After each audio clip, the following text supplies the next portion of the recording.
Our next speaker, originally from Peru, a very, very good friend of mine, member of the class of 2013, Eric Vexelman. There you go, buddy.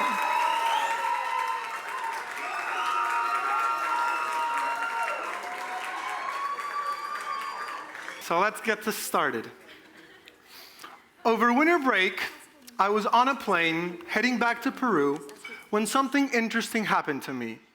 The flight attendant walked down the aisle and handed me one of these, an immigration form. I started filling it out mechanically, as one usually does, until I hit item number 7. And then I suddenly stopped. I caught myself smiling, feeling both happy and sad at the same time. Item number 7 is profession. For several years now, I've written that down as psychologist. That's what I studied in undergrad and what I consider myself to be. However, at that moment I realized that in only a couple months, I would be getting my MBA. Yeah. And I would be making the transition from psychologist to businessman. Now, as I enter this new phase of my life, I don't want to leave my past behind. I want to bring what I learned in psychology, and specifically about child development, into the world of business.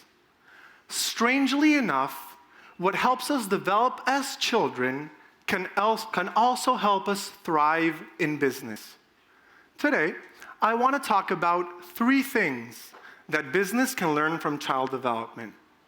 Number 1, the power of a facilitating environment. Number 2, the concept of a good enough mother. And number 3, the importance of play. Some tell folks here. So let's start with a facilitating environment. We all know that children follow a very similar developmental path. However, for them to succeed in that path, for them to truly achieve their potential, they have to be exposed to an environment that will support them both physically and emotionally, an environment that will facilitate their development.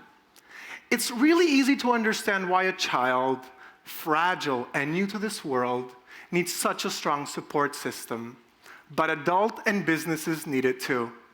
Let me show you an example. You might recognize this fellow, LeBron James. No LeBron fans? Okay, stay with me. One of the best players to ever put on an NBA jersey. For the first 8 years in his career, LeBron failed to win an NBA championship. And last year, he finally broke through. And in that path to the championship, something changed. LeBron was allowed to play all 5 positions, to move freely from forward to point guard to center. The system, the environment in which he operated was modified, was adapted to fit his unique talents. It let him achieve his true potential.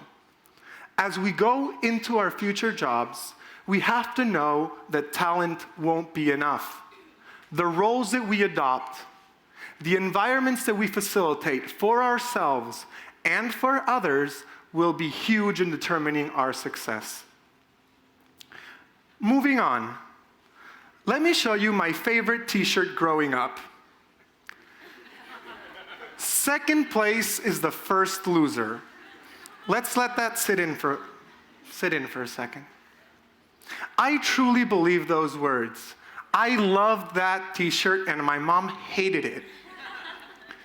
And after understanding the concept of the good enough mother, I understand where she was coming from.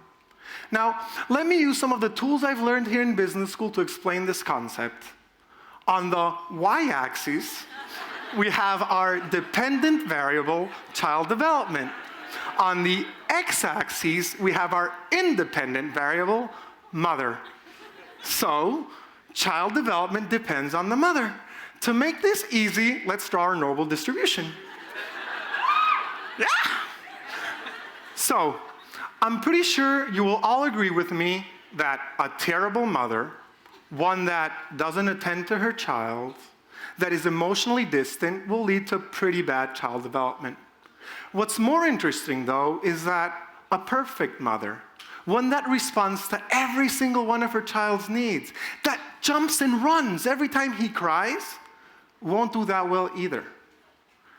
The optimal behavior is that of a good enough mother, one that supports her child but also frustrates him, that knows his demands but doesn't succumb to every single one of his requests. In doing so, she will build the child's character, prepare him for a life that will, without a doubt, bring adversity and frustration. And what I love about this graph is that if we change the axes, the concepts still work.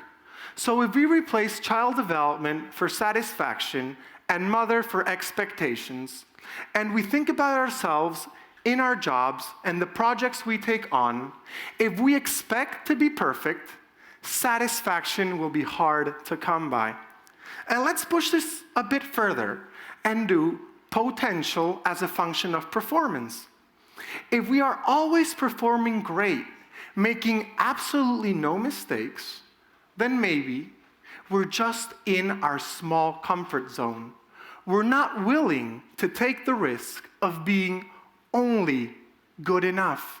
And by not taking that risk, we're missing out on opportunities.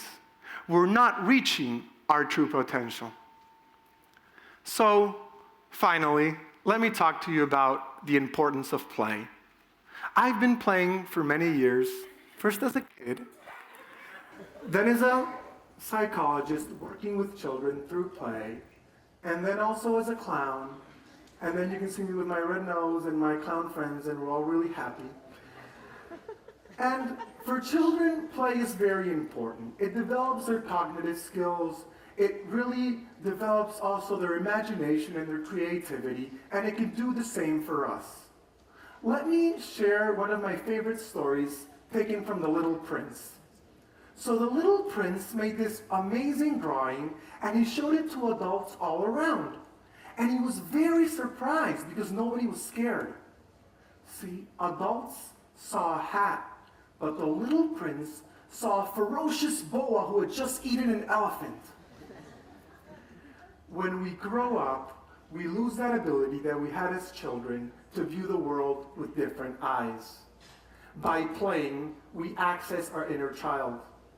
And that is crucial because as we face complex problems, we will need new and different perspectives to reach innovative solutions.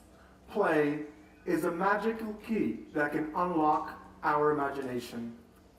So, in closing, on that plane, I started to see how both of my worlds could come together.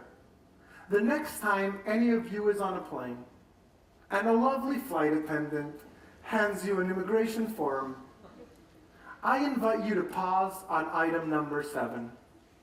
Take a minute and think about what defines you. Thanks.